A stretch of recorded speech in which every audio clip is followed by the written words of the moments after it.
네, 안녕하세요. 테슬라 투자로 은퇴하기 아트라운 TV입니다. 네, 오늘 테슬라 주가가 좀 큰 반등을 보여주었습니다. 자, 인간 심리 지표상 확실한 반등 시그널이 좀 나온 것 같아요. 이것에 대해서 말씀을 드리겠고. 자, 지금 일론 머스크가 푸틴과 일기토를 제안을 했습니다. 그리고 바이든과는 뭔가 프렌드십을 구축하려는 모습이 보여요. 이것에 대해서도 알아보겠고. 확실한 기가 베를린 개장일을 스타인바흐 브란덴부르크 장관이 얘기를 해주고 있어요. 이것에 대해서도 알아보겠고. 코로나 때문에 기가 상하이가 멈출 수 있을까요? 한번 이것도 알아보겠습니다. 그리고 스타벅스가 전기차 충전소를 한다고 해요. 이것에 대해서도 오늘 알아보도록 하겠습니다. 시청하시기에 앞서 구독과 좋아요, 알람 설정은 우리 모두 부자가 되는 길입니다. 모두 아트라운 가족 되셔서 함께 경제적 자유 꼭 이루어보도록 해요. 꾹꾹 눌러주세요. 네, 오늘 3대 지수 크게 반등을 한 모습이었습니다. 유가가요, 어저께까지만 해도 뭐 100불이 넘는 수준까지 떨어졌었는데, 뭐 최근에 한 2주 전까지는 130불까지도 올랐었죠. 근데 지금 벌써 95불 이하로 내려왔습니다. 상당히 많이 떨어졌어요. 자, 이렇게 국제 유가 급락이 있었기 때문에 오늘 3대 지수가 크게 반등을 했다라고 보시면 됩니다. 인플레이션 우려가 줄어들 수 있기 때문인 거죠.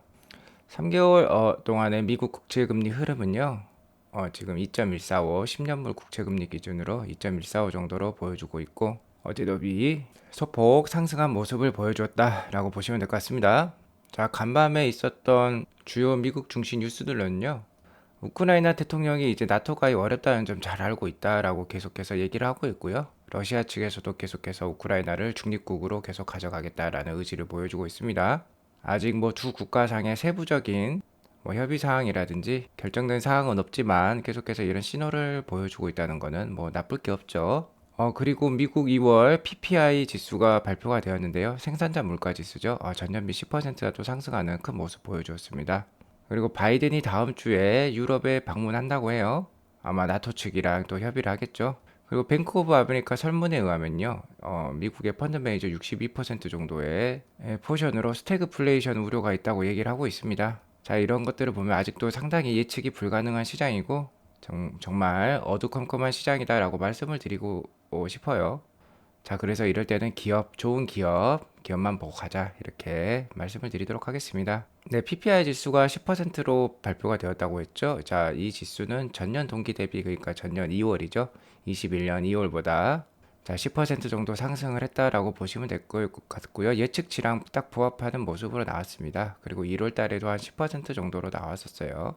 자, 아무튼 뭐 전년 대비해서 상당히 지금 생산자 물가 지수가 올라가 있는 모습 차트로 확인할 수 있습니다. 물론 이런 것들은 전년에 워낙 기저 효과가 있기 때문이라고도 할 수 있겠죠. 코로나 상황들이 이 전년과 재작년에 큰 영향을 주었기 때문에 그것의 기저 효과에 따라서 상당히 많이 올라간 모습도 없지 않아 있지만, 최근에 유가가 너무 급상승했고 뭐 원자재 가격이 워낙 비쌌으니까 지금 이런 지수가 나오고 있다라고 보시면 될 것 같아요. 하지만 이게 이제 PPI 지수라는 게 따지고 보면 기업들의 이윤이 늘어난다라고도 볼 수 있겠죠. 기업이 판매하는 판가를 뜻하는 거니까요. 그러니까 주식 투자자하는 입장에서는 그렇게 나쁠 게 없을 수도 있습니다. 최근에 뭐 테슬라도 자, 우리나라 기준으로 뭐 한 달 만에 500만 원 차값을 각 한 대당 500만 원씩 올렸어요. 거의 뭐 5천 불 이상 가격을 올렸습니다. 자, 그렇게 되면 테슬라의 충성 고객들은 오히려 테슬라에 대한 주문을 더 빨리 하게 됩니다. 가면 갈수록 가격이 오른다는 거죠. 그래서 자, 기업 입장에서도 크게 나쁠 게 아니다. 그 충성심이 강한 고객을 가지고 있고 좋은 제품을 만들어낼 수만 있다면 그런 좋은 회사에 있어서는 오히려 기회다라고 말씀을 드릴 수 있을 것 같아요. 자, 그래서 오늘 맵을 보면요. 전부 다 올랐죠. 어디만 빠졌습니까? 역시 에너지만 빠졌죠. 에너지가 오늘 크게 빠졌습니다. 유가가 아무래도 크게 하락을 했기 때문에 이렇게 많이 빠진 거죠. 그래서 오늘 주요 종목들을 보면은 나스닥 중소형 기술주에 큰 반등이 있었다고 보시면 될 것 같고요. 스타벅스가 볼보와 함께 뭐 차지 포인트라는 회사를 통해서 자기네 매장에 충전소를 지금 만든다고 합니다. 그래서 오늘 좀 많이 올랐어요. 그리고 이렇게 원자재 관련 주식들 뭐 금이라든지 에너지 관련 주식들은 오늘 좀 하락이 있었다라고 보시면 될 것 같습니다. 자, 전에도 말씀을 드렸지만 유가 관련주, 그러니까 경기 민감주는 매매를 하셔야 돼요. 이렇게 사이클을 타기 때문에 매매를 하셔야 되고, 지금은 워낙 가격이 많이 올랐으니까 지금은 개인 투자자가 접근할 그런 가격대는 아니다라고 말씀을 드리고 싶습니다. 뭐 최근 한 30년간의 엑스모빌 차트 흐름을 보면요, 이렇게 박스권을 보이고 있고, 자, 엑스모빌 같은 경우는 한 30불대 초반에 사서 자, 90불대 정도에 파는 주식이다라고 제가 이렇게 말씀을 드리고 싶고요. 한 10년에 두 번 정도 기회가 있어요. 그래서 10년에 두 번 이 슬로우 스토캐스틱에 차트를 보고 하시면 되는데 이거는 분기봉이에요. 이 한 봉이 분기봉을 뜻하고 분기봉 차트로 봤을 때 슬로우 스토캐스틱이 이렇게 하단을 자 10년에 한 두 번 정도 줍니다. 이때 좀 많이 사시는 거예요. 그게 한 30불 정도 되겠다. 그래서 그때 사면은 좋겠다. 지금은 살 때가 아니라는 거죠. 지금 이게 벌써 고점에 와 있습니다. 자, 유가 관련주는 구조적 성장주, 그러니까 테슬라와 같은 구조적 성장 산업이 아니기 때문에 장기 투자하시기엔 상당히 어려운 주식이다. 다시 한번 말씀을 드리겠습니다. 아무튼 뭐 오늘 내일 계속해서 이제 연준의 FOMC 회의가 있고요. 아마 0.25% 정도, 그리고 올해 4차례에서 많게는 한 6차례 정도 금리 인상을 할 것이다라고 또 얘기가 나올 수 있고요.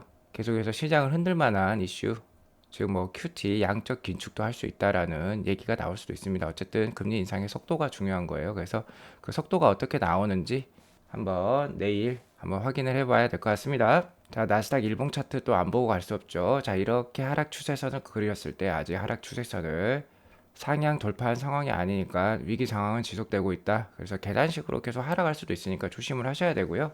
이렇게 이제 3중 바닥이 나와서 이렇게 상승을 하면은 상당히 좋은 모습이겠죠. 바닥을 상당히 많이 다지고 올라가는 모습이라고 할 수 있습니다. 자, 그래서 얼른 14,500 이상을 회복을 해주면은 정말 이제 안정권으로 좀 들어가지 않나 그렇게 생각을 해보겠습니다. 그래도 제가 12,200까지는 좀 열어두고 보수적으로 대응하시라 계속 말씀을 드리고 있죠.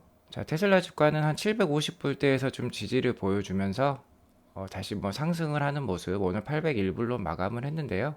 자, 빨리 약 한 850불대를 넘어서서 200일선을 상향 돌파하는 모습이 나오면은 어느 정도 반등이 시작되는 모습이겠다라고 말씀을 드릴 수 있을 것 같습니다. 그래서 계속 말씀해 드렸다시피 850에서 700불 사이는 장기 투자에 아주 좋은 가격이니까 신압으로 잘 모아 가시면 좋을 것 같다라고 말씀을 드리고 있죠.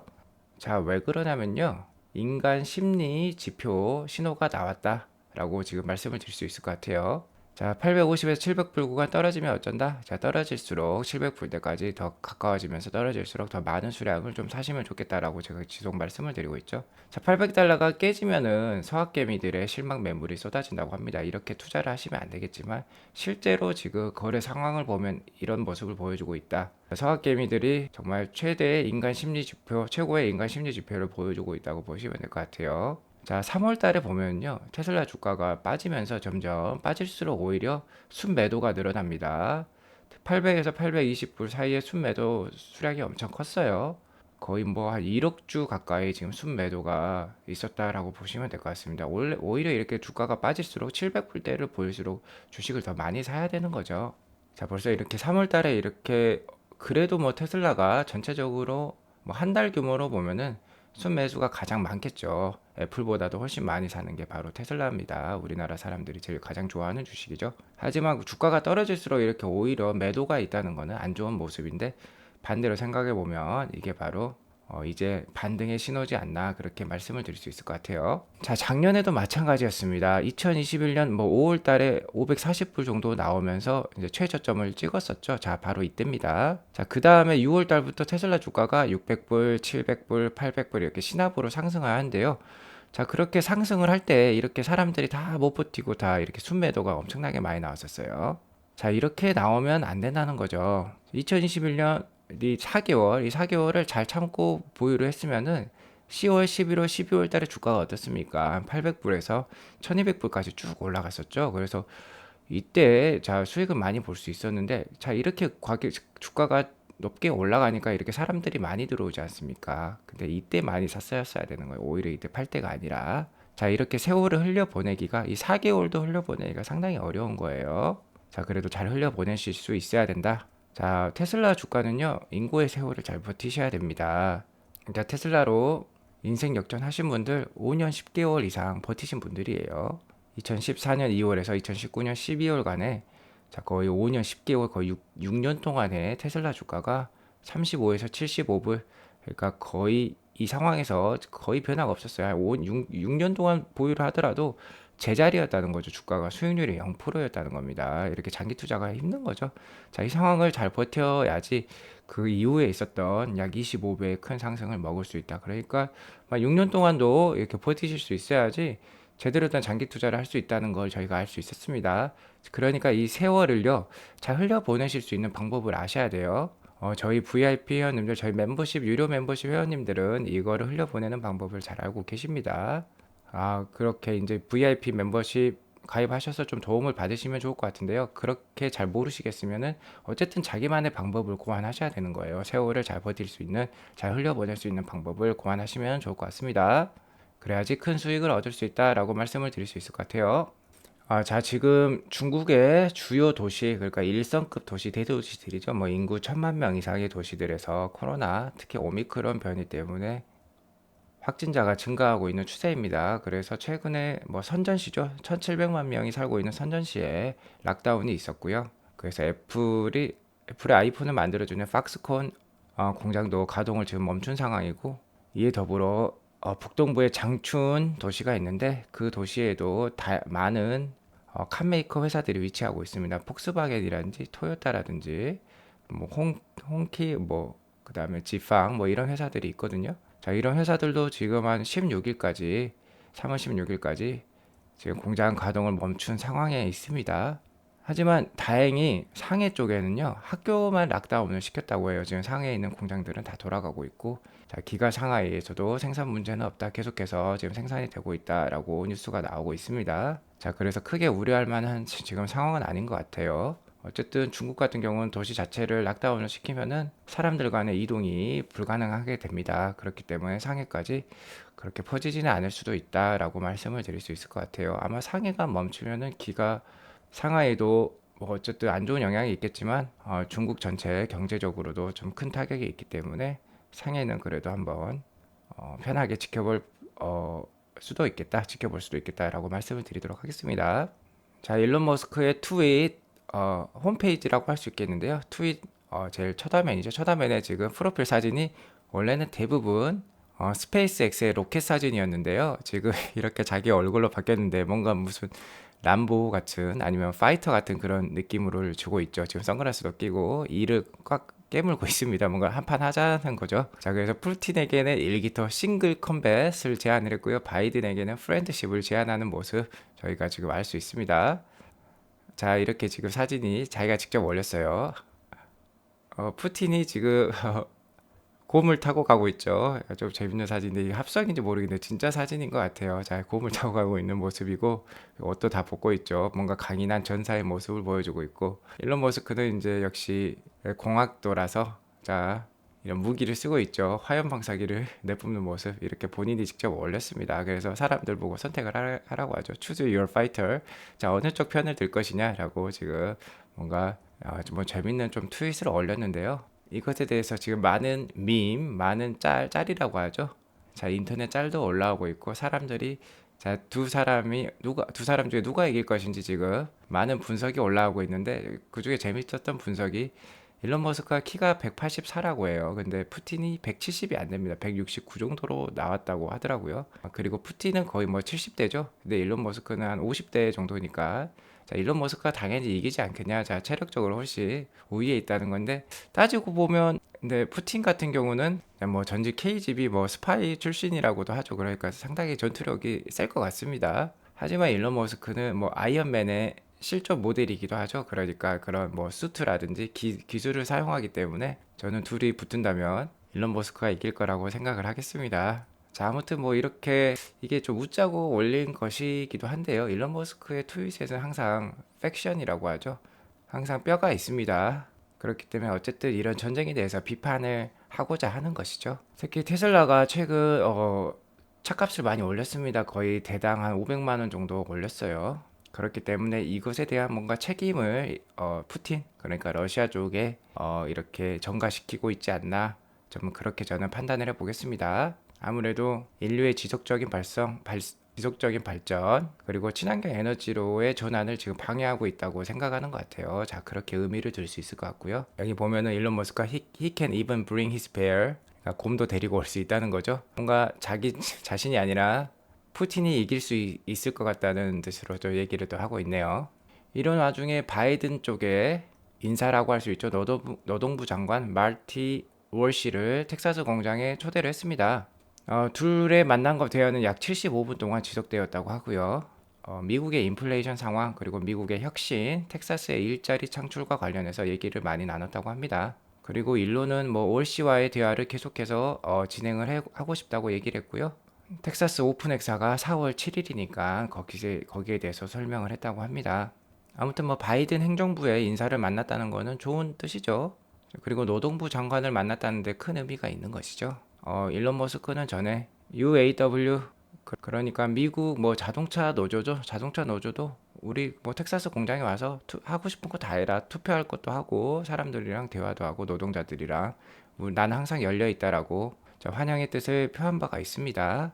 자, 자기만의 회사의 뭐 인사 정책 그리고 노동 환경에 대해서 자신감이 넘치는 것이죠. 자, 저 좋은 뜻으로 받아볼 수 있을 것 같아요. 아무튼 4월 7일 기가 텍사스 공장이 오픈하는 날 또 기대를 해보겠습니다.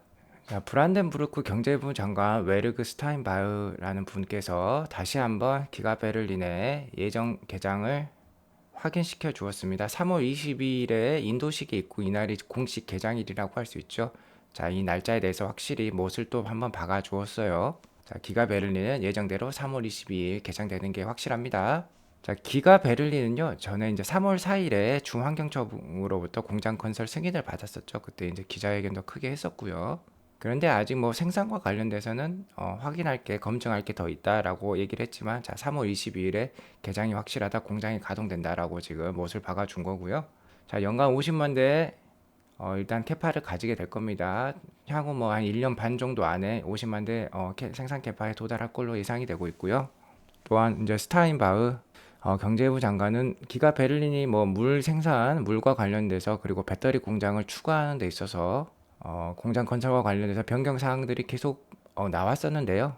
어쨌든 이런 공장에 개선 사항들이 발생을 했을 때 처벌해서는 안 된다.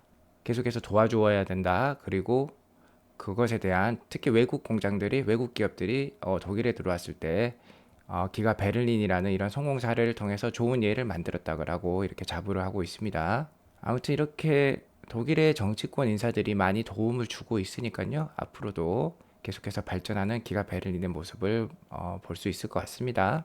그리고 이런 외국 공장들이 들어오면 뭐 BMW, 벤츠, 아우디 이런 폭스바겐 이런 독일 내 이제 회사들이 자국의 회사들이 좀 더 열심히 또 노력을 할 수 있는 거고 경쟁력을 강화시키려고 노력을 하겠죠. 이게 나쁜 게 아닙니다. 국가 전체적으로 봤을 때 독일 전체적으로 봤을 때 아주 좋은 경우죠. 자, 우리나라도 현대 기아가 우리나라 시장을 과점 체제로 거의 독과점 체제로 잡고 있지만 자, 외국 기업들이 들어오는 거는 환영해 줄 만한 일이다라고 생각할 수 있겠습니다. 정말 테슬라가 한국에도 좀 공장을 세워줬으면 하는 바람이 있어요. 자, 마지막 뉴스입니다. 볼보가 스타벅스와 함께 미국의 EV 충전 네트워크를 설치한다고 합니다.